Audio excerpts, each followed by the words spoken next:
પૂર્ણ સમાચાર સામે આવી રહ્યા છે। બિલ્કિસ બાનુની અરજી સુપ્રીમ કોર્ટે ફગાવી દીધી છે। જી હા, બિલ્કિસ બાનુ તરફથી કરવામાં આવી હતી પુનઃવિચાર અરજી, જેને સુપ્રીમ કોર્ટે ફગાવી દીધી છે। બિલ્કિસ બાનુએ 13 મેના આદેશ પર પુનઃવિચાર કરવાની માંગ કરી હતી। સુપ્રીમ કોર્ટે કહ્યું હતું કે દોષિતોની મુક્તિમાં 1992નો નિયમ લાગુ થયો। 1992ના નિયમના આધારે દોષિતોની મુક્તિ થઈ હતી। જો કે સુપ્રીમ કોર્ટે આ પુનઃવિચાર અરજી ફગાવી દીધી છે।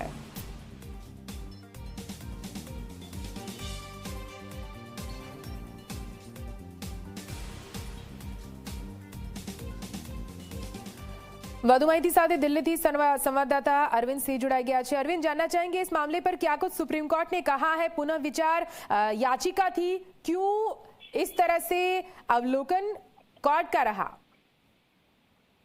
देखिए, 13 मई का सुप्रीम कोर्ट का एक आदेश था, उस पर पुनर्विचार की मांग बिल्किस बानो की तरफ से की गई थी।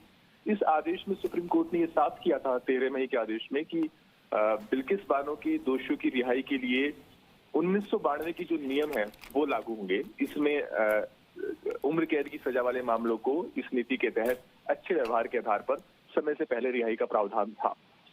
तो पहली बात तो ये कि इस आदेश में सुप्रीम कोर्ट ने साफ किया था कि 1992 की नियम लागू होंगे, यानी जिस वक्त ये क्राइम घटा उस वक्त जो पॉलिसी लागू थी वो लागू होगी, न कि 2014 की।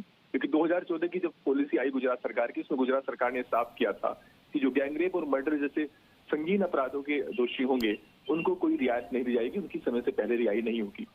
दूसरा सवाल ये था इस आदेश में जो सुप्रीम कोर्ट ने तय किया था वो ये कि इस मामले का में रिहाई का जो फैसला है उसको लेने का अधिकार गुजरात सरकार के पास होगा जहां ये क्राइम घटा है। बिल्किस बानो ने पुनर्विचार अर्जी दायर कर ये कहा था कि इस केस में रिहाई का फैसला महाराष्ट्र सरकार की नीति के मुताबिक होना चाहिए, क्योंकि केस का ट्रायल महाराष्ट्र में चला है। यानी अपराध भले ही गुजरात में हुआ हो, लेकिन उस केस का जो मुकदमा है वो महाराष्ट्र में चला है। लेकिन सुप्रीम कोर्ट ने पुनर्विचार अर्जी खारिज कर दी है। यानी सुप्रीम कोर्ट ने माना है कि 1992 की नीति ही लागू होगी और इस मामले में दोषियों की रिहाई का फैसला का अधिकार गुजरात सरकार के पास ही था। लेकिन महत्वपूर्ण बात ये कि पुनर्विचार अर्जी जरूर खारिज हुई है, लेकिन ऐसा नहीं कहा जा सकता कि बिल्किस बानो की सारी उम्मीदें खत्म हो गई हैं। अभी एक अलग से उनकी याचिका पेंडिंग है जिसमें उन्होंने दोषियों की रिहाई को चैलेंज किया है और उस पर अभी सुप्रीम कोर्ट में सुनवाई होना बाकी है। जी बिल्कुल, शुक्रिया पूरी जानकारी के लिए। तो बिल्किस बानुની અરજી સુપ્રીમ કોર્ટે ફગાવી દીધી છે। હાલ તો આ મોટા સમાચાર સામે આવી રહ્યા છે। એક રીતે બિલ્કિસ બાનુ કેસને લઈને મોટો ફટકો હાલ તો પડી રહ્યો છે।